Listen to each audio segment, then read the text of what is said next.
Hello everyone. Today we're going to look at a bunch of old radios from the 20s. Well, we're going to look at them, but we're not really going to talk about them because this is the state of the station. January 2018, and yes, I've had to reshoot this video. Gee, I wonder why.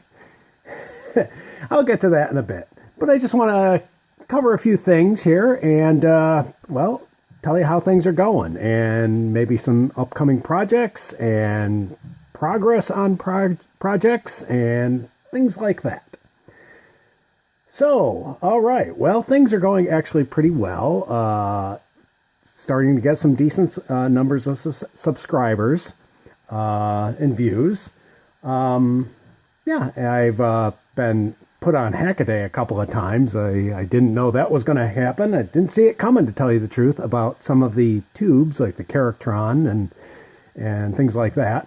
And thank you for the person that posted there. So yeah, lots of viewers there, and got a few subscribers out of the deal as well. Yeah, so things are going pretty well, and I see a bit of a cat hair there. Yes, the cats are still around, and I've had requests to have the cats in more videos. Let's see, are any of them around here? Ironically, none of them are around here right now to, there are only two, but typically when I'm shooting a video, they like to hang around and cause problems. So, let's see, what's going on? Well, most recent thing is the ES9000 project, the IBM mainframe.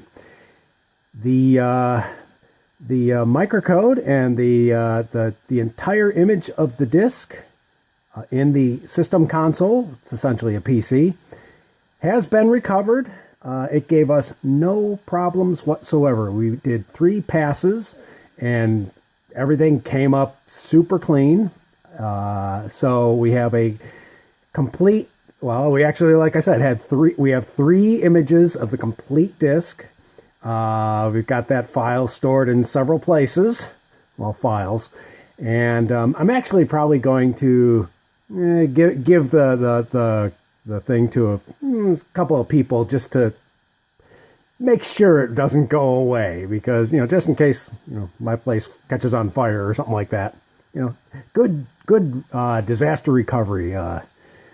So yes, it looks like the microcode for the ES9000 is safe and looks to be intact, and I'm going to move forward with that. I need to figure out some power issues with getting the machine up and, well, powered. It's not that big of a deal. I do have plenty of power in this place. This used to be a machine shop, so there's 3-phase all over the place and lots of it. Just a matter of me coming up with an adapter cord to get the power to the ES9000. After that, well, it's going to work on the RAMAC 2. That's the disk array for the ES9000. And that'll be probably a little tougher. That's actual 3-phase there. But it shouldn't give us too many problems, I don't think so.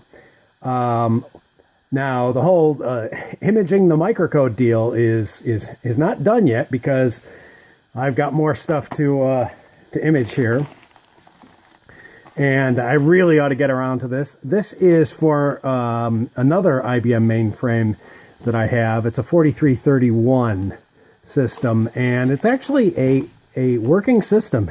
Believe it or not, it never broke.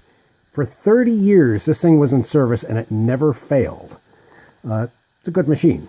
But in any case, the various, well, that's a service disk. What's this one? That is diagnostics, more diags. But in any case, the actual, as you can see there, I'm going to focus there. It says bad spot, can't read. Yeah, this is the actual microcode diskette. It's an 8-incher, of course. And when I IPL the machine, it checks, and I have to do this song and dance routine to get it to go over the bad spot, and then it will actually complete and be happy. This one is going to be a little more different, or difficult. This is for the 3830 disk control. And can anyone tell me why this is going to be a difficult disk to image? Leave it in the comments. But yeah, this is going to be a fun thing. This still works, no bad spots, but I don't want to take my chances. So yeah, so we got some more microcode imaging to do. Let's see, the Bendix Project. I am working on that, even though I have made a video on it for a while. I'm basically taking the machine apart, and well, it doesn't entirely make for good video. So yeah, it's basically taking it apart, starting from the bottom, simply because that's where all the really heavy bits are. There are some massive transformers and chokes. I want to get the drum out and get that all back up to snuff and hopefully get that thing working. Got a lead on another drum, believe it or not. That well, we'll see where that goes. Yeah, a viewer commented and said, hey, wait a minute, that looks real familiar. So we'll see. You know who you are. We'll see where that goes. Okay, let's see. Other projects. Well, trying to get all my stuff moved over here. I've got a whole lot more stuff to make videos on. You know, okay, you've seen a lot of the IBM stuff, but I have a tremendous amount of controlled data, CDC stuff. In fact, I have, I think, more CDC mainframes than I do IBM mainframes. Those are going to be a lot trickier to get running simply because they have special power requirements. 400 hertz. Now, I can generate lots of 400 hertz, but that's a project in itself, getting those power supplies up and running so I can actually generate the 400 hertz three-phase. That's a way down the road. So yeah, projects are moving along. I obviously don't videotape all of them. And especially I still have my business to keep running. So yeah, that takes up a lot of my time. So I kind of squeeze in a video when I can.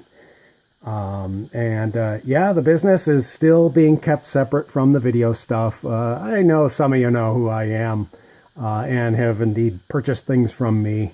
But I'm keeping it separate. I don't know why, just it seems right.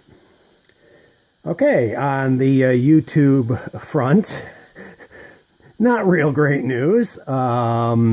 First off, I've had a lot of the videos demonetized. Not that that's a huge deal, because it's not like there's making any money here, but their robots are clearly broken, because over half of my videos now get demonetized. I get the dreaded little yellow dollar signal there, dollar sign signal. It's a little symbol they use.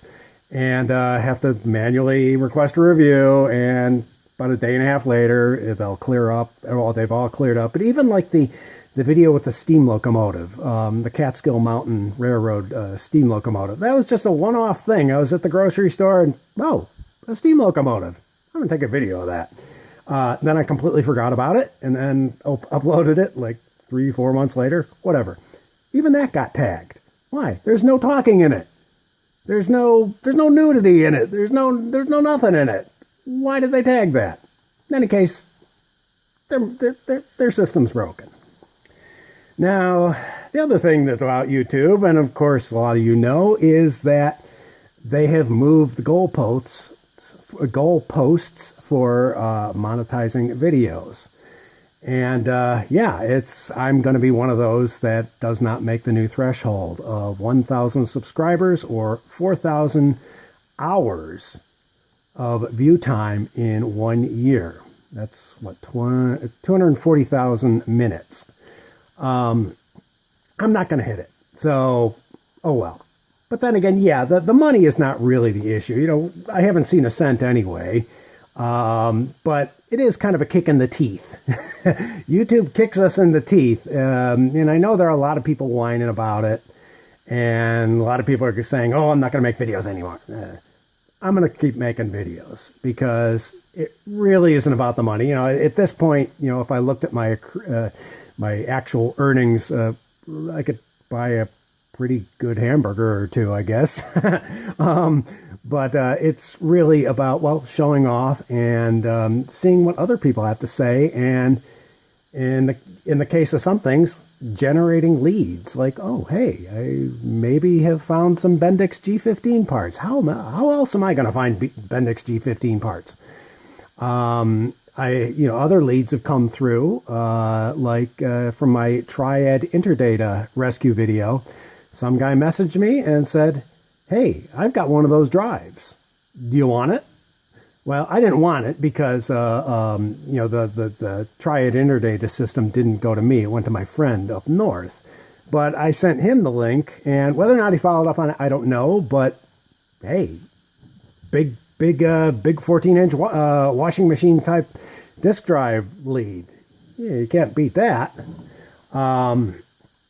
So, yeah, I'm going to keep making videos. And, yeah, it's probably going to mean I'm pushed out another year or so. I don't know. I'm just at the point now where just ramping up now.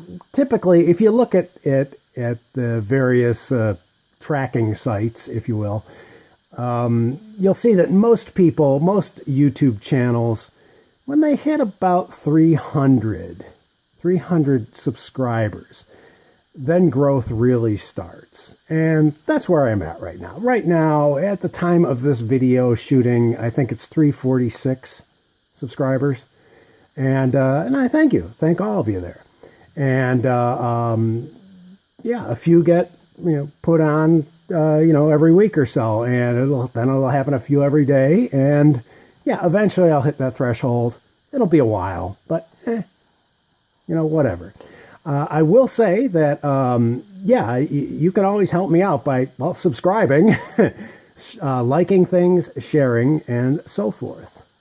And, hey, maybe I'll hit that threshold a little faster. Because remember, this does take a little bit of time to do these videos, to upload them and such like that. And remember, I'm a small business owner, and any time that I'm not doing my small business stuff, I'm not making an earning or a living. So when I do these videos, yeah, I potentially am taking away time that I could be, selling stuff, essentially. Okay, that being said, someone did ask a while back, send a message about Patreon. And yeah, that's in the picture, in the future. And in full disclosure, I do have a Patreon account. I've never announced it until now, and I don't plan on doing anything with it, really, well, except for one thing, because I have a certain number in my head of subscriber count where I want to then announce it. Because, you see these people that, they've just put up a video, they put up 3 videos maybe, they've got 8 subscribers, and they're already asking for Patreon money. That seems a little weird to me. So I do have a number that I have in mind when I reach that threshold. That's when I want to do the Patreon. But the one thing I will ask is, the reason I started a Patreon fund is just to get my foot in the door, to create the account, just in case something weird happens and they say that, this only applies to people that had an account before such and such a date, and everyone afterwards is out of luck or whatever, who knows. I'm asking for one person to sign up for $1. And I only want that, once again, to benchmark it, or not really benchmark it, to like put a nail on the board or on the ground or something like that, just to say, yes, at this point, I have one patron. And I do not want, I guess I want more than one, but at this point, one person, $1. It's Uniservo is the Patreon channel. And it really is just to stick my foot in the door even further, just in case Patreon does silly things. So that's about it. So, okay, well, hope you liked the video. Leave a like, subscribe, share it around. And there'll be more coming up. All right, talk to you later. Bye.